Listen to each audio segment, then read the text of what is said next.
Isabelle Maréchal, une vision constructive. Avec elle, notre réflexion se bâtit. Isabelle Maréchal.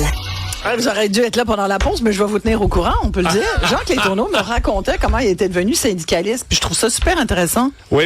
Ben, j'étais en train de dire que dans la famille, chez nous, c'était zéro syndical. Fait que mon grand-père était Duplessis. Oui, quand même. Quand même. La grève de 49 à Thetford, les Duplessis, c'était pas du bord des grévistes.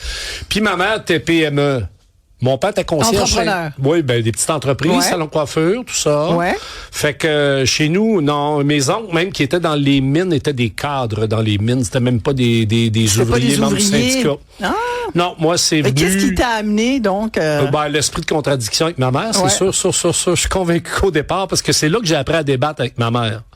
Fait qu'on s'ostinait, des fois, je tombais à court d'arguments quand t'as 17, 18 ans, là. Tu y annonces que tu vas nationaliser son salon de coiffure. Elle dit, il est rendu fou depuis qu'il va au cégep. T'es allé au cégep de Thetford? Mais tu me disais, c'est un voyage au Nicaragua qui a complètement changé ta vie. Écoute bien ça. Là, les voyages qui changent la vie. J'allais à peu près nulle part. Puis là, je reviens du cégep. Puis j'avais un cours. J'ai 17, 18. Là. Je viens d'avoir 18, puis j'ai traîné un peu. Là. Bon. Tu m'étonnes. Fait que, oui, j'ai traîné longtemps. Mais, fait que là, finalement, comme un gars. Fait que là, j'arrive au cégep, puis le prof d'espagnol, il dit, on s'en va au Nicaragua. Moi, je suis incapable de mettre ça sur une carte, là. Puis ça coûte pas cher, puis on s'en va construire une école, puis c'est un projet de coopération puis de solidarité. Moi, je sais pas qu'il y a eu la révolution, je sais pas c'est quoi les sandinistes, je sais pas qui est Ronald Reagan, je sais pas c'est quoi la crise de l'impérialisme. Toutes ces babelles-là, je vais tout découvrir ça après. Fait ma mère a dit, enfin un projet, ça va le réveiller. Ouais. Vas-y au Nicaragua. Et là, quand je suis parti au Nicaragua, faut que tu saches, c'est la guerre froide, là. Ouais. Fait que c'était très, très anti-américain, anti-impérialiste, pro-cubain. Tu vois le genre, là. Fait que moi, je me politise dans cet environnement-là. T'es dans les années 80. Oui, 1981, puis j'étais avec des curés. Fait que ma mère, quand je suis revenu, elle était désolée. Elle disait, je l'ai envoyé d'un pays du Sud avec des curés, il est revenu socialiste! Mais qu'est-ce qui s'est passé? Ouais. Ben, tu essaies de comprendre pourquoi on est si riche au nord, si pauvre au sud. Puis là, tu découvres la politique impérialiste des États-Unis, puis la guerre froide, puis les luttes de libération nationale, puis les textes colonialistes. Puis comme j'étais plus intello que manuel, ben là, je rentrais au cégep, je faisais des cours de sciences politiques, d'histoire. Fait que là, par la force des choses, j'ai commencé à m'intéresser à ces questions-là. Puis là, président de l'asso étudiante. Puis qui dit asso étudiante, dit syndicat. Et de fil en aiguille, Sherbrooke, puis je rentrais à la CSN par l'entremise d'un job d'été. Par hasard, ça arrive sud. J'ai été embauché à l'hôpital Charlemagne comme préposé aux bénéficiaires. Ouais. J'étais allé dans l'assemblée, j'ai pris la parole au micro, puis le conseiller est venu me voir, m'a dit, t'as l'air pas pire, toi. T'as l'air d'avoir une grand gueule. T'as l'air d'avoir... Oui, mais il faut pas juste que t'aies une grand gueule. Non, faut que t'aies un petit peu d'argumentaire. Faut que tu dises quand même quelques affaires pas pire, parce que sinon, là... Quand tu as été dans la CSN, officiellement, là, quand tu as pris les premiers pas vers là? Ben, j'étais président de mon syndicat vers 89, à peu près, puis 93, élu au Conseil central de Montréal. Wow! 11 ans au Conseil central, secrétaire général. Fait que j'ai connu Chartrand, même si Chartrand et Michel étaient plus là, mais son aura, tu sais, planait au-dessus de nos têtes, là. Michel Chartrand, là, c'est un personnage. Ouais, c'est ça. Ben, c'est une icône du syndicalisme. Il y a des affaires qui peuvent pas se raconter non plus. Tu sais, il y a des affaires qui se racontent. Ben, c'est un homme d'une autre génération, on va dire ça de même, OK? Mais tu veux dire qu'il était... Ben, il était ce qu'il était. Tu sais, c'est un personnage qui avait un ego quand même. Ben, c'est sûr, dans ces jobs-là, faut t'en un peu. Ouais. Mais lui, il en avait tout un. Mais moi, je l'aimais bien, Michel. Puis, tout ça pour dire que Chartrand, fait qu'un peu l'environnement, tout ça. Puis, à un moment donné, je me suis présenté à l'exécutif de la CSN à 37 ans. Parce que Gérald Larose quittait, il y avait du mouvement, je me suis fait battre. As-tu été le plus jeune? Non, pas du tout, non. Non, parce que les boomers ont été les plus jeunes. Moi, je suis plus un X, fait que je suis arrivé quand même à quel âge? À 49 ans à présidence. C'était pas si jeune que ça, là. Puis Claudette Carbonneau, présidente, m'a fait faire les affaires internationales. Puis à un moment donné, ils ont dit, bon, ben, mon Jacques, c'est à ton tour. Puis j'étais allé à l'ouverture du congrès de la CSN la semaine passée. Puis j'étais assez content d'être assis dans la salle. Parce que? Ben, la présidente a fait bien ça. Ouais. Ben non, ben, tu comprends. Caroline. Quand t'es président de la CSN, puis t'interviens comme ça, là, et tu peux pas, là. Faut que tu fasses attention à ce que tu dis, là. Parce qu'il y a toujours quelqu'un qui check, là. Ah ouais, il y a des membres. Moi, je me suis déjà fait dire, tu vas aimer ça. Je me suis déjà fait dire que je souriais au Conseil du patronat du Québec à RDI d'un débat avec Gérald Filion.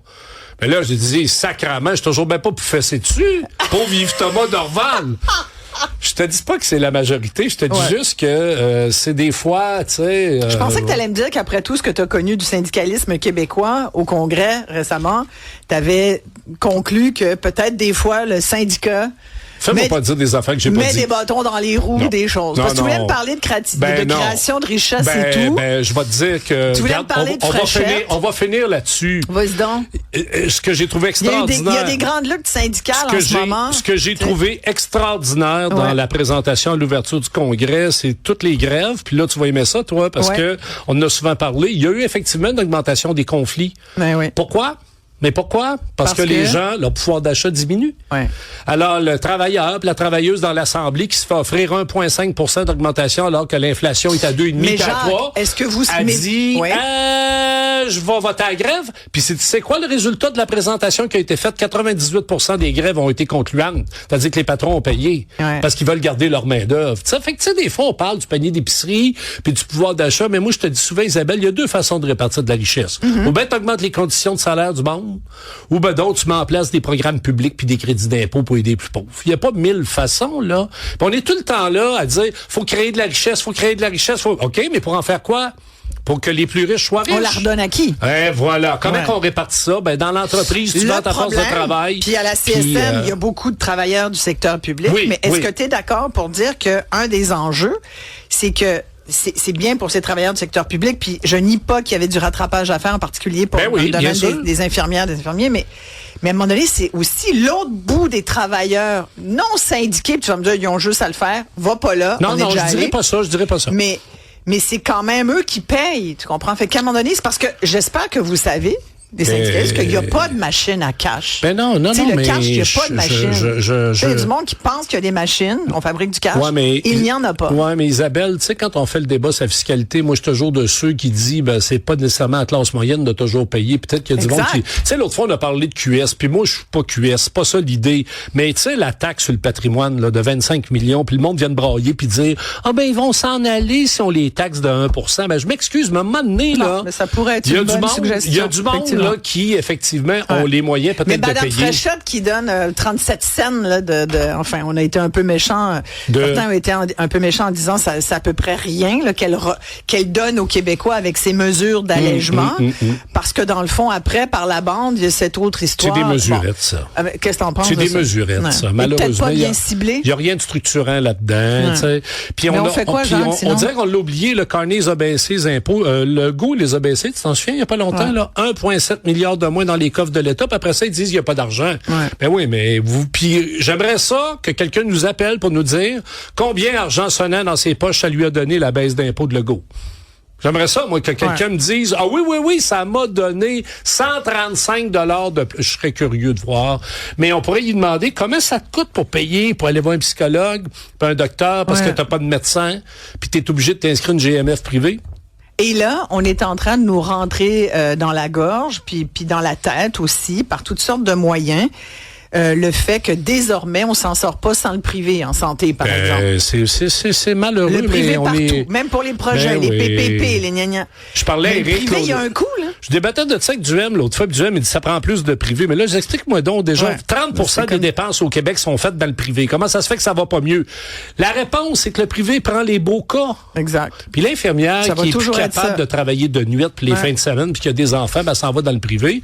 Mais le privé prend pas les coûts les cas qui coûtent le plus cher. Voilà.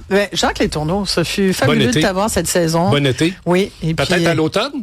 Ben écoute, nous verrons. On verra. As-tu besoin d'un représentant? Ben écoute, je te le dis, si tu oui, il faut que tu t'offres, mais tu sais, on n'a pas une scène, il faut que ça soit du pro bono. Ah, OK, mais moi, mon petit doigt me dit que... On ne sait pas. Ton petit doigt, il peut être complètement dans l'erreur. Ah, OK. Dans le tordeur. Hey, mon merci petit doigt, beaucoup. c'est pas grand-chose. Merci, Jacques Letourneau, ex-président de la CSN. On va se revoir, c'est sûr. Bien sûr. Au moins à Longueuil.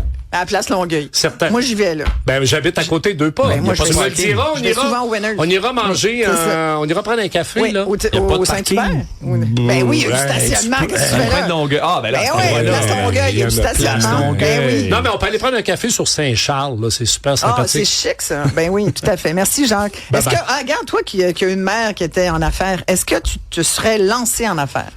Ma mère, elle disait, s'il était plus délicat, il aurait hérité de mes salons de coiffure. Elle trouvait que j'avais le placotage pour le salon de coiffure, mais que j'avais pas la délicatesse. Ça va le Nicaragua, ça. Qu'elle pensait ça. Oh!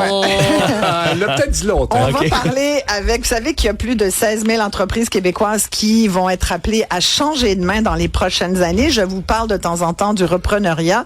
On va justement en discuter avec un entrepreneur montréalais derrière l'entreprise Sunbird Energy. Simon Lafleur est avec nous, puis je vais vous poser la question, est-ce que vous seriez prêt là, à vous lancer aujourd'hui? On vient de parler de création de richesse là, avec M. CSN. Ça fait pas. Tu sais, les PME, ça crée de la richesse. Est-ce que ça vous tente? Je vous pose la question tout de suite après.